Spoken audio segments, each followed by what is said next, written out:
Welcome to another episode of Cric Chat. Today we have Omaima Waqar, who has been doing so much for cricket in Calgary for women cricket. So we're going to have a conversation with her and talk about what's going on. Welcome to the show, Omaima. Thank you for having me. Very excited to be here. First of all, I want to ask you, tell me about your cricket journey. Yes. So growing up in a Pakistani household, cricket was always part of the syllabus. Um, but we never actually played it. I didn't play it. My sister started playing it in her high school in Toronto. And then, unfortunately, shortly after we moved to Calgary at that time, and there was no women's cricket here. Right. So she was like, "Can you just come down? Let's go to." My dad was nice enough to like look for a cricket ground where we can go play cricket for her. So she was like, "Can you just come down with me, give me some throwdowns?" And I was like, "Okay, sure."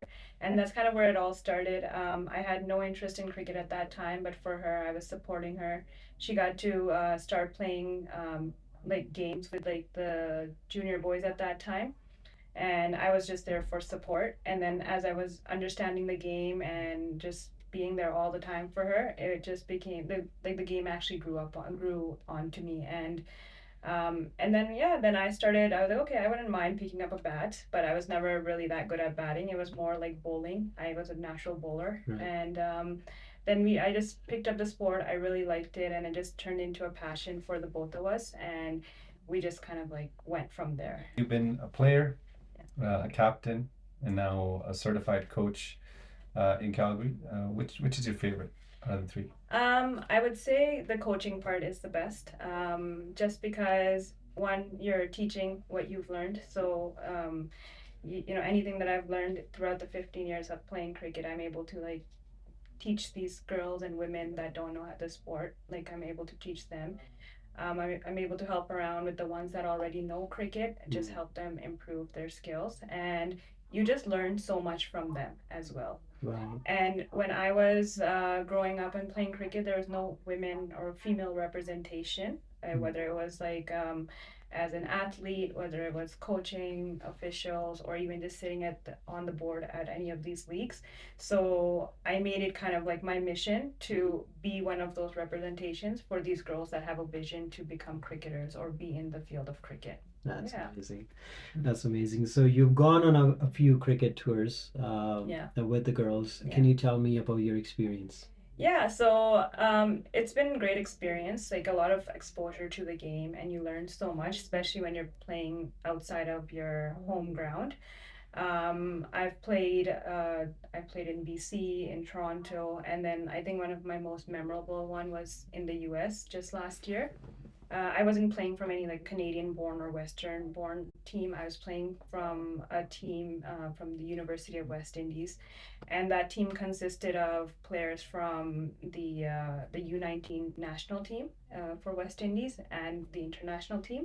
At that point, I didn't know. They reached out to me. They're like, you were referred to us. Did you want to come and play? I said yes. Nice. I had no idea who I was playing with. So, like I went there, met all these girls, amazing girls. And there's this one player in particular, she was our captain, but we didn't know at the time that she was our captain. It wasn't announced. It was Stacey Ann King, and she's actually played a World Cup for West Indies. I think back in 2016, I want to say. And I had no idea. I knew Stacey Ann King, like I know these names. I just didn't know who she was by face. And there I am, being myself, just normal, having conversations. We're talking about cricket, learning about cricket and stuff from each other. And just like 15 minutes before we get onto the field, we're told who the captain is, and we're like, okay. And then like one of the girls, like we're just having a discussion, and she's like, yeah, that's Stacey Ann King. And I was like, okay, cool. And she's like, no, no, no, like she's Stacey Ann King. And I was like, what?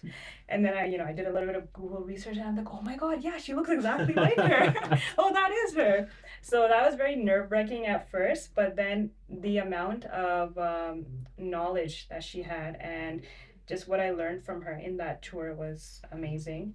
Like there's this, as a captain, when your team is not performing on the field, you get very frustrated, you get very like agitated and stuff. And there was a time, like in the semifinals, when one of the players at covers, like she dropped four catches already, and the fifth one was coming her way as well.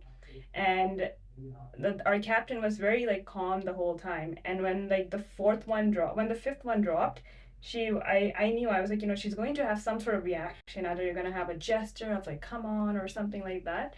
Um, anyways, like the catch was dropped, and this is a experienced player who dropped the fifth catch. She herself plays for U19 West Indies.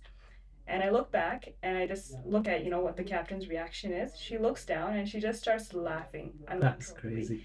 And I just thought that was so important because like I mean like in cricket by the third drop the captain's frustrated and that energy goes throughout the field and then it affects the performance of the team.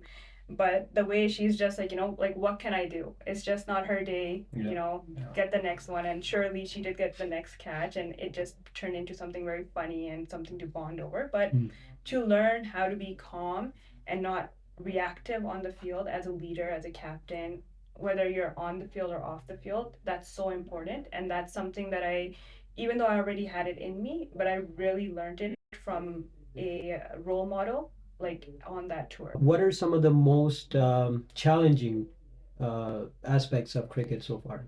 Yeah, so one is always it's the funding. Obviously through funding we get the facilities, we get access to facilities, games, opportunities. If we want to send a player out to play in one of these tournaments that you have, league tournaments in like the US or in Barbados, you can't do that because of the lack of funding. So that's always been a challenge and it continues to be a challenge, especially because cricket is growing. But because it's growing right now, it's more the lens is on men's cricket and women's cricket is getting there. It's just not getting that much light. So, like, just going out and getting funding is a bit difficult. The second thing would be trying to keep the girls and women in the sport. And that's basically because as women, when we're going out and playing a sport, we're doing it for ourselves. And we have this tendency of putting everything before us. So, like, we've got priorities, we've got like education, we've got family, we've got careers. So if we're going out and playing cricket, we're doing it for ourselves. So cricket automatically becomes it's been sitting on the back burner. Can you tell me something about the passion of these young cricketers that you've been dealing with? Can you talk more about that? I mean, like I've had women and girls come practice 2, 3 hours every week, or even 4 or 5 hours every week, just coming and doing net practice, knowing that they might not even have a game to play this season. And that's where you see the passion for the game that yes it's not just about yeah it's not just about we had seasons where like we'd be hosting training but then we don't know what we're training for because we don't know if our tournaments are approved or if we have any sort of game coming up from the league or anything like that. We're just training. So that shows you the passion is definitely there. I myself have stepped away from the sport a couple of times and then you guys were saying in your first episode that it's the passion of the game that brings you back one way or the other. And that's exactly what it does to these girls. We had one indoor tournament, which went from like ideally it was supposed to be just 3 games and just 8 aside, or yeah, 8 aside. But we ended up getting such good response. We had to extend the tournament to like 5 games with 13 players aside. And even after that, I had to like refuse some of the players because I didn't have the capacity for it. And then through one of the leagues in Calgary, we were able to have 5 outdoor tournaments, outdoor games, I What would say. league? CDCL. So we were able to have just last year we were able to have 5 outdoor games where it was just women against women. So there's no men representation. There's no like No junior juniors. boys, nothing. It was like the first time, and Uns, you've seen us like throughout all these years. The first time, the first team in Alberta that's had 2 women's team. So we're definitely growing. Again, we're gonna have the indoor league. We're going to have the outdoor league as well. We're going to have our tournament that we have every year. It's called the Canada Day Cup tournament. We have it every year. So that'll be there as well. And then next step is to start whatever players we're producing is to basically start putting them into other tournaments like around North America. So Can you talk about your Canada Cup tournament? What does that entail? The people who don't know. yes, definitely. So Canada Day Cup tournament, it happens on the long weekend. July long weekend. And basically, this tournament is open for anyone and everyone. You don't need any sort of prior experience. If you just want to come and play cricket, you come register with us and we would put you on a team. We always get at least 3 to 4 teams participating. It's a weekend tournament, and we welcome everyone to join. And we've had players that play for Canada play in this tournament. We've had players that are just starting out and that have just joined the organization play for this tournament. Where do you see yourself in 5 years? Where do you want to finish this journey, or is it finishing in 5 years? So for my family, yes, it's definitely finishing. Is it last year? Every year I tell them, this is my last year, and then, but no, I think it's like I said, the vision has changed, the mission has changed. So it's no longer about me. It's no longer about my sister wanting to play. It's more about I see young talent, I see new talent, and they really want to get back into the sport. And now it's just about providing them that space. So whether it's me being and just being the representation in the sport, that's the biggest thing. So whether I'm there as a coach, as an official, as a athlete, scorer, it doesn't matter what it is, just Some be involvement. Yeah. exactly, be the representation again. So like when these individuals that want to play cricket, like the women and the girls that want to play cricket, they're like, oh yeah, there are women in this sport, and we can get to that level as well. So there is a future there. So that's where it is now. So next 5 years, I'll still be around. Hopefully. Hopefully. Yeah. No.